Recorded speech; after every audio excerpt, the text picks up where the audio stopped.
مین کډوال. لسمه برخه. غالب له شیبې چوپتیا وروسته چیغه کړه: مینه در سره لرم ګلابو. زه هم در سره ډیره مینه لرم، خو لږ پام کوه نه وینې پوهنتون کې یو څوک به یې واوري. نه زه اوس هیڅوک نه وینم بغیر له هغه راتلونکي ژونده چې له تا سره به یې لرم. ګلابو مسکی سو ویل: ښه، اول ته د باندې ووځه، بیا زه درځم. غالب د باندې لاړ. لنډه شیبه وروسته ګلابو هم لاړه. په کتابتون کې د لمانځلو مراسم پیل سوي وو. شوکت غالب ته وویل: چېرته وې؟ غالب شوکت ته غېږه ورکړه. شوکت په حیرانتیا وویل: څه سوي، خوشحاله ښکارې؟ د معلم ورځ دې مبارکي مې درکړه. ما ته ولې زه معلم یم؟ هو، زما معلم خو ته یې. شوکت موسک سو. څو شېبې وروسته استادان راغلل. مراسم په خوشحالۍ او خندا سره تیر سول. د وخت په تېرېدو ټول محسنین لاړل. ګلابو او وړانګه هم له ټولګي ووتل. غالب یې شاته پسې ورغی. د پوهنځي دهلیز کې نور څوک نه و. غږ یې وکړ: ګلابو. ګلابو شاته ور وکتل. وړانګې ته یې وویل: ته د باندې په تمه سه، زه درځم. د غالب په لور را روانه سوه. ویې ویل: څه وایې؟ خپل شمېره نه راکوې؟ تا ویل سیم کارت مې مات کړ، نوې شمېره. ګلابو موبایل ترې واخیست. خپله شمېره یې ټایپ کړه. غالب ته یې ورکړه.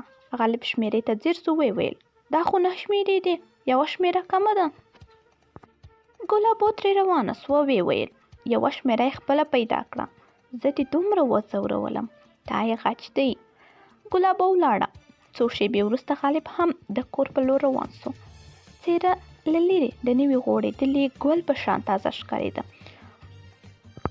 کور ته ورسېد. د کور مخکې یو نوی ماډل موټر ولاړ و. خیر، کور ته دننه سو. مور او مشر ورور یې انګړ کې ناست و. غالب وویل: لالا، د باندې موټر چې ولاړ دی د چا دی؟ ورور یې مسک سو. ویل: زما موټر خو وینې انګړ کې ولاړ دی، زما خو نه دی. نه، ما ویل د دروازې مخه یې بنده کړې. شیبه وروسته یې ورور له جیب کیلي را وباسي. غالب ته یې ورکوي او وایي: واخله. کور ته یې دننه کړه. ستا لپاره مې اخیستی. د کابل پوهنتون مزل اوږد دی ځکه. غالب باندې په دې ورځ د خوښیو باران و. له ورور یې مننه وکړه او د باندې ووتل چې موټر کور ته دننه کړي. له هاخوا یې څو ملګري را روان وو. یوه چیغه کړه: کوچنی ورور دې ویل مبارک دې وي، خو موږ ته چې چکر را نه کړې نه کېږي. غالب یې د ملګرو خبره پر ځمکه ونه غورځوله. ټوله موټر کې کښېنستل، په چکر لاړل. ورځ په چکر تېره سوه. د ماښام پای و. غالب بیرته کور ته راستون سو. مور یې وویل: زویه، ډوډۍ تیاره ده. نه مورې، زه موړ یم، د باندې مې وخوړله. خپلې خونې ته روان سو. د کور دهلیز کې تلویزیون روښانه و. سندره غږېده: ګلاب ګلاب ځوانان رانه په سرو وینو کې وړې. غالب ورخطا سو. له ځان سره یې ویل: اوف، ګلابو ته مې زنګ ونه وهلو. په منډه یې خپلې خونې ته دننه سو. موبایل یې راواخیست.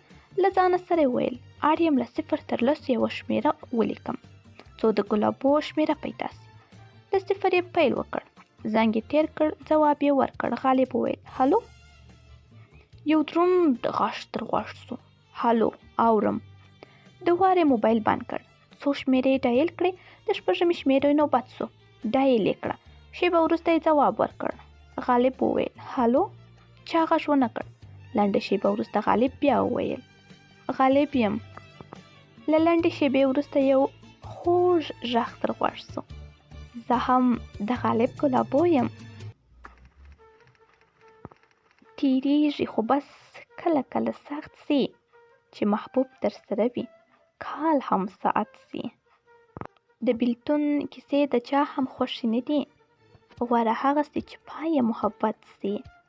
د نړۍ تاج او تخت واړه له عاشق هیر، چې مصروف د معشوقۍ په سلطنت سي. د همي په ستوري شمارې نور په څکه، چې یار د بې وفا په نوم نامزد سي. د ملا اذان وخت و، خو ګلابو او غالب هغسې خبرې کولې. شپې ورځې او میاشتې تېرېدې. داسې نه ښکارېدل چې بیا به ستونزې د دې خوږې مینې په مخ کې خنډ جوړ کړي. خو دا د انسانانو په لاس کې نه دي. 2020 زېږدیز کال نومبر 1 نیټه. غالب او ګلابو د پوهنتون په بڼ کې د یوې ونې لاندې ناست و. ګلابو وویل زما کتابچه ټولګي کې پاتې سوې، ته خپله کتابچه راواخله، لبیک دې. ولې کتابچه څه کوې؟ په شنو پټو کې ناست یم، نو خو نو.